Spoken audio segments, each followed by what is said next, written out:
Is WWE about to purchase TNA? Let's talk about it.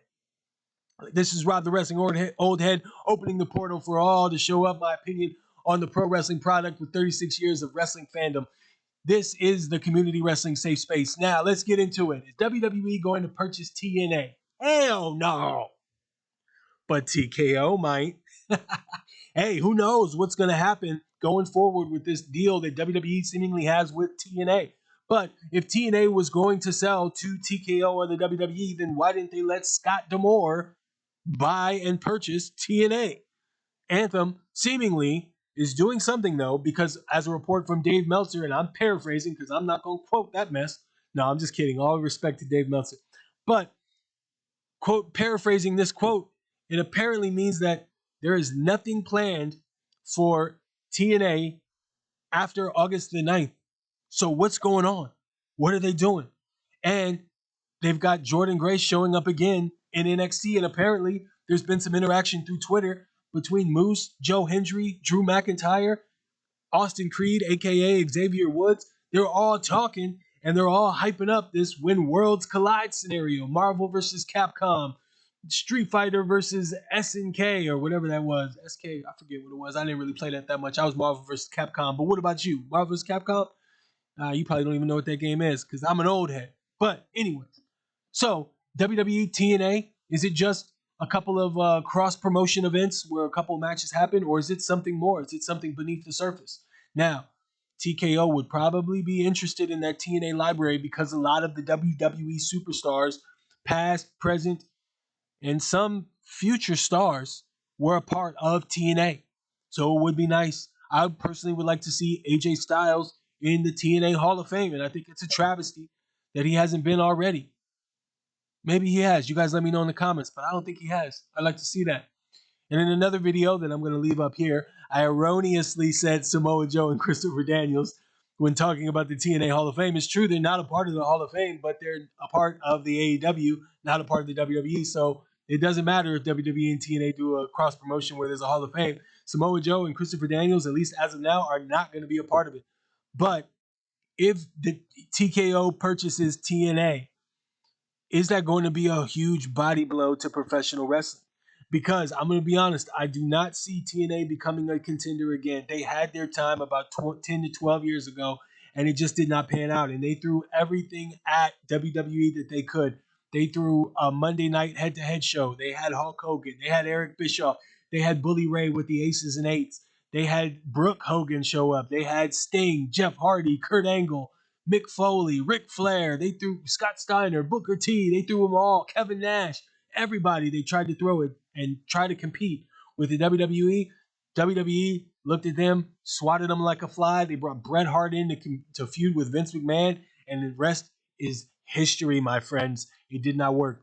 So I don't see them being a formidable opponent, a big three, or any of that coming soon. So they might as well sell while the going is hot, while the stock prices is up or whatever, and let the WWE absorb the talent and maybe use them as a farm system or a Canadian. If they wanted to, they would have.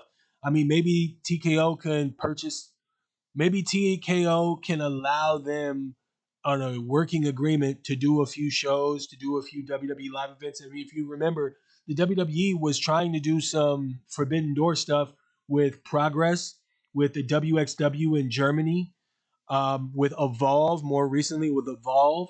And those were some really good deals. Those were some cross promotional deals where Evolve, Progress, and WXW got to have WWE network exclusive shows that were on the WWE network, which was cool because it introduced a lot of casual fans and regular WWE fans to a new product and got them introduced to future stars. Guys like Austin Aries came from, or not Austin Aries, I apologize. Austin Theory came from Evolve.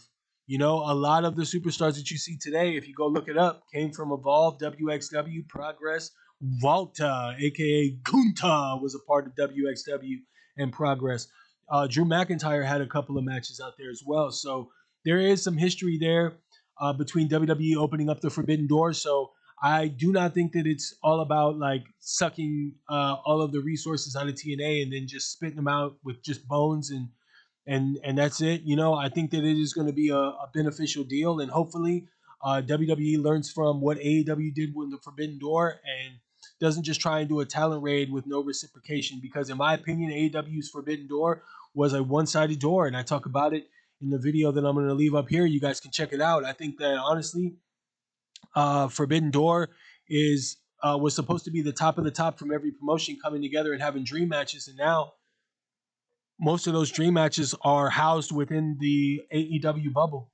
And guys like Jay White and Kazuchika Okada and Kota Ibushi and Will Ospreay are now a part of AEW and no longer a part of NJPW. And NJPW has to do a huge reset to build and cultivate new superstars that may or may not be ready for that type of that level of superstardom, in my opinion.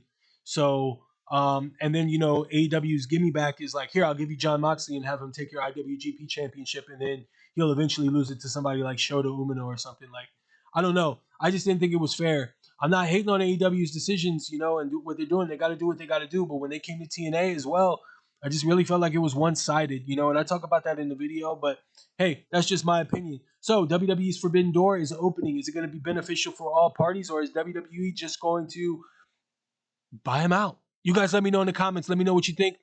As always, thank you to my new and old subscribers. The portal is open for everybody to come in. I got snacks. I got drinks. I mean, it's a party up in here, but don't be too loud. You're going to wake the neighbors. Now, the neighbors is wrestling fans too. You know what I'm saying? So come in, kick off your feet, or kick off your shoes and relax your feet and have a good old time. Ride the Wrestling Old Head, letting you know. Tell a friend and stay tuned for more.